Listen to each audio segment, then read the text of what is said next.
আজ বাড়িতে খুব সহজেই বানিয়েছিলাম ধোকলা। তার জন্য এই সাইজের বাটি 2 বাটি বেসন নিয়েছিলাম, 1 বাটি টক দই আর দরকার মতো জল গুলে একটা ব্যাটার তৈরি করলাম। সাথে অ্যাড করেছিলাম মিষ্টি, সেখানে চিনি বা সুগার ফ্রি যেটা খুশি ইউজ করতে পারো। আমি সুগার ফ্রি ইউজ করেছি আজকে।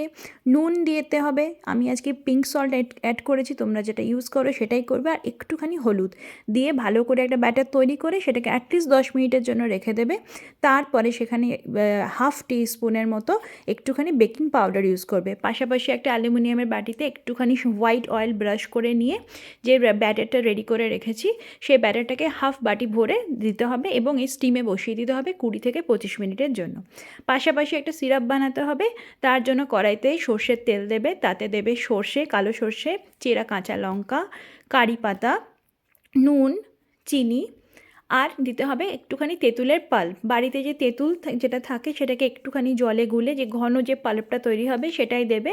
আর প্রয়োজন মতো একটুখানি জল মেশাবে, ভালো করে ফুটিয়ে যেই একটুখানি ঘন হবে তখন যে রেডি করা আমাদের ধোকলাটা থাকবে তার উপরে এটাকে ছড়িয়ে দিতে হবে।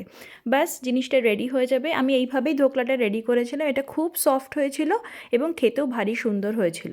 এই যে আমার ধোকলাটা রেডি হয়ে গেছে, এটাকে জাস্ট পিস করে কেটে নিতে হবে আর তারপরেই পরিবেশন করা যাবে।